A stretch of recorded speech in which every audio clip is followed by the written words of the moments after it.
Ok. Donc 2 Corinthiens chapitre 7 verset 1 il est écrit « Ayons donc de telles promesses, bien-aimés, purifions-nous de toute souillure de la chair et de l'esprit, en achevant notre sanctification dans la crainte de Dieu. » Première question, pourquoi se purifier des souillures? Remarquez que l'apôtre commence par nous rappeler que nous avons des promesses. Et donc, lorsque Dieu promet, pour que celles-ci s'accomplissent, nous devons nous purifier. Donc, nous nous purifions. La raison pour laquelle nous purifions des souillures, c'est aussi pour que les promesses que Dieu nous a faites puissent s'accomplir. Il y a un texte dans le psaume, le psaume 34, le verset 10. Le Seigneur dit « Craignez l'Éternel, vous ses saints, car rien ne manque à ceux qui le craignent. » Voilà, c'est un texte qui parle des saints, donc des personnes sanctifiées qui craignent Dieu. Et donc si la crainte est là, alors les promesses, les choses que Dieu nous a dites dans sa parole, qu'il a réservées à ceux qui l'aiment, alors vont s'accomplir. C'est la raison pour laquelle nous devons nous purifier. Donc, nous nous purifions pour aussi voir l'accomplissement des promesses de Dieu. Malheureusement, dans l'Église, quelquefois, on nous balance beaucoup de promesses sans pourtant prêcher la purification, la sanctification. Et du coup, les gens attendent l'accomplissement. Les gens se disent, mais je prie beaucoup, mais pourquoi ça, je ne vois rien? Alors, le grand problème, c'est vraiment la purification, la sanctification pour que ce que Dieu a dit d'avance, ce que Dieu a promis, puisse s'accomplir. La deuxième question, c'est de savoir de quoi devons-nous nous purifier. Nous devons nous purifier des souillures. Et ici, la souillure ou les souillures, c'est l'ensemble donc des transgressions, des iniquités, de tout ce qui nous salissent, si on peut exprimer ainsi, dans notre être entier. Et donc, nous avons 3 parties de notre être, l'esprit, l'âme et le corps. Et donc, ces 3 parties peuvent être souillées selon qu'on a péché au niveau de l'esprit, ou au niveau de l'âme, ou au niveau du corps. Et donc, nous devons nous purifier des souillures. Remarquez aussi que dans la Bible, notamment dans l'Ancienne Alliance, il y a au moins 2 chapitres du livre de Lévitique, notamment le chapitre 13 et le chapitre 14, où le Seigneur a consacré cela à la lèpre. Et donc, les sacrificateurs ou le souverain sacrificateur prenaient soin de gens qui étaient infestés ou qui étaient atteints de lèpre. Et il y a toutes sortes on ne dirait pas des rituels, mais des principes, des lois que Dieu avait données à propos de la plaie de lèpre, qui est l'image de la souillure du péché. Donc, nous devons nous purifier des souillures. Il y a un texte d'Ézéchiel, ici à mon mémoire, Ézéchiel chapitre 36, le verset, 25 à 26, le Seigneur dit « Je répandrai sur vous une eau pure, et je vous purifierai de toutes vos souillures et de toutes vos idoles. » Donc, ce qui préoccupe Dieu, c'est que nous soyons purifiés, parce que lui, il est saint. Le signe que nous sommes sanctifiés, c'est vraiment nous abstenir, nous éloigner de toute souillure. De quoi devons-nous nous purifier? Voilà, ça c'est la deuxième question. Nous devons nous purifier des souillures. La troisième question, dans quel domaine se purifier? Voilà, donc ce texte nous a dit, Paul a dit, purifions-nous de toute souillure, de la chair et de l'esprit. Donc, dans quel domaine se purifier? Donc, il faut se purifier au niveau de la chair et aussi se purifier au niveau de l'esprit.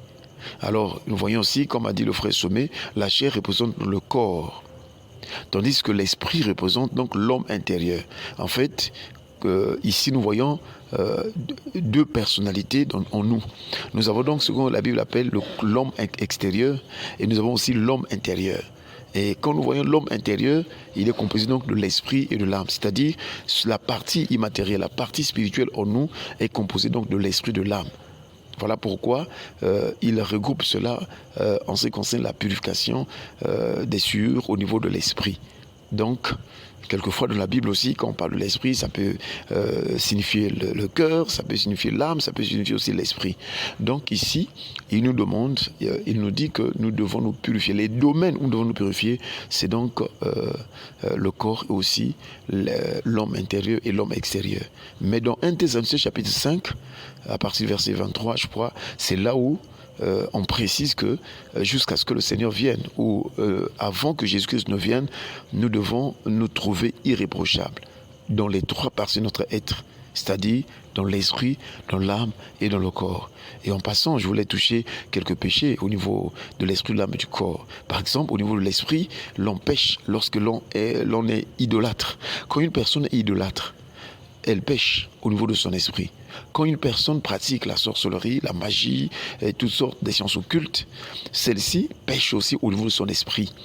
Quand une personne est fanatique des stars du monde, des stars de la musique, des stars des footballs, quand une personne aime ces choses avec passion, alors aussi la personne pêche aussi au niveau de son esprit, parce que le fanatisme, c'est toute une idolâtrie, c'est tout un culte.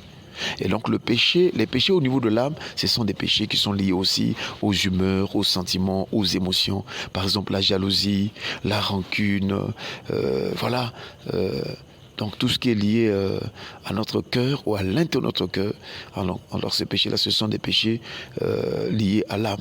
Voilà pourquoi nous devons quitter ces choses. La rancune, nous devons vraiment abandonner les inimitiés et bien d'autres choses. Et aussi, il y a les péchés au niveau du corps. Et les péchés qui sont liés au corps, c'est beaucoup plus les péchés aussi liés à la débauche, à l'impudicité. Parce qu'une personne qui pratique la débauche ou qui pêche par la débauche ou l'impudicité, pêche contre son propre corps. Et donc là, nous voyons beaucoup plus des plaisirs charnels dans le sens où les plaisirs liés au sexe, les plaisirs sensoriels ou les plaisirs qui sont liés au sens aussi. Et donc, nous voyons que dans les trois parties de notre être, nous pouvons pécher et donc nous avons besoin de la purification. Mais lui ici, dans ce texte, il englobe cela dans l'homme intérieur et l'homme extérieur, c'est-à-dire la chair et l'esprit. La quatrième question, c'est savoir quel est le synonyme de la purification dans ce texte biblique. C'est comme chacun nous venait de dire, le synonyme ici, c'est la sanctification. Donc, souvent quand on reste au niveau de la purification, c'est-à-dire quand on prend le mot purification, c'est comme si on se lave seulement. La purification nous évoque, nous rappelle beaucoup plus comme si une personne se lave de ses péchés. Maintenant, la sanctification va un peu plus loin. La sanctification nous envoie aussi à comprendre que nous devons nous abstenir. C'est-à-dire, après s'être lavé, après s'être purifié, nous devons nous en abstenir. C'est-à-dire, nous ne devons plus repartir dans la vie de péché ou dans la boue du péché dans lesquels nous avons vécu. Et voilà. Donc la sanctification appuie. Voilà pourquoi dans la Nouvelle Alliance, Nouveau Testament, on s'appuie beaucoup plus sur la sanctification pour montrer que non seulement on se purifie, on est lavé, mais aussi on doit s'en abstenir. On doit vraiment quitter, on doit être loin du péché. Et c'est pourquoi Paul a dit à Timothée que quiconque invoque le nom du Seigneur, qu'il s'éloigne de l'iniquité. Si vraiment les chrétiens, si dans les églises on pressait ces choses avec beaucoup d'authenticité, l'on comprenait que même pour invoquer le nom du Seigneur, cela nécessite d'abord la sanctification, la purification et tout.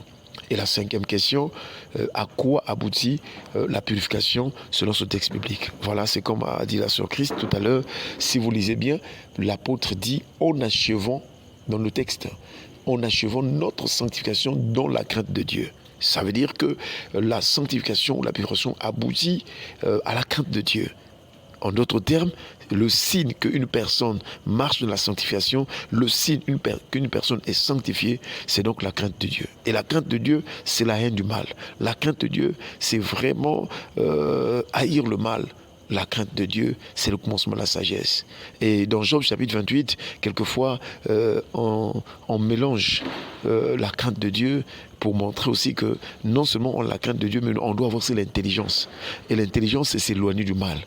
Donc, si réellement nous optons, nous avons pris pour option la sanctification, comme aujourd'hui partout dans le monde, nous entendons les églises de la Sainte Doctrine, les églises de la Sainte Doctrine, mais en réalité, comme vous voyez, les gens ont toujours les vieilles habitudes, les mauvais comportements, la même haine, la rancune, alors ils se disent être dans la Sainte Doctrine. La véritable Sainte Doctrine doit nous conduire à la crainte de Dieu. Même quand vous êtes seul et que la tentation se présente, vous devez dire « Dieu me voit, je ne dois pas commettre un aussi grand mal ». C'est ce que Joseph a eu à faire. Il était avec la femme de son maître, ils étaient qu'à deux dans la maison. C'était peut-être une cause favorable au péché, mais c'était pas bon, c'était pas bien aux yeux de Dieu. Et quoi que la femme de ce maître voulait le pousser à tomber avec elle ou coucher avec elle, alors Joseph, sachant que Dieu voit tout, Joseph a dit, je ne peux pas commettre un aussi grand mal. Donc n'oublions pas que si nous sommes sanctifiés, c'est aussi d'avoir présent à l'esprit que Dieu est avec nous, Dieu est partout. Ses yeux aussi regardent par toute la terre. Où que nous trouvions, le Seigneur nous voit et nous regarde. Et donc, la prière à faire, c'est de demander vraiment que nous soyons purifiés, que nous soyons vraiment sanctifiés. Je demanderai peut-être au groupe aussi que chacun prenne au moins 3 jours pour prier pour ce sujet. La purification des souillures du corps ou de la chair et aussi de l'esprit. Parce que c'est un réel problème dans la vie des chrétiens aujourd'hui. Pourquoi? Parce que tout simplement, le monde qui nous entoure, le système de ce monde a fait de telle sorte que nous puissions être souvent infestés, touchés par rapport à ce que nous voyons, nous regardons, nous entendons. Et c'est le même modèle qui se trouvait dans Sodome, la ville de Sodome. La Bible déclare que, je crois dans 1 Pierre ou dans l'épître de Pierre, la Bible déclare que Lot était juste, c'est vrai, mais il tourmentait journellement son âme par rapport à ce qu'il entendait et qu'il voyait à Sodome. Donc les choses qui nous entourent, nous emmènent à nous souiller. Quelquefois involontairement, lorsque vous suivez la télé, vous êtes sur les réseaux sociaux, parfois il y a une image impure, une image sale, une image où la femme est à moitié nue, ou une image des gens s'accouplent, ainsi de suite. Donc le diable est en train de pousser nos sens à être souvent infestés des souillures. Voilà pourquoi nous devons faire ce travail de purification au jour le jour, et je dirais même à chaque instant, parce que le diable n'a plus assez de temps. Il amplifie donc les tentations, les séductions dans tous les sens, afin d'attraper au moins les dernières victimes avant que l'Église ne soit enlevée. Que Dieu nous aide à nous sanctifier tous les jours par la parole de Dieu, par la prière. Et nous vous souhaitons une excellente nuit dans le Seigneur, au nom de Jésus. Amen.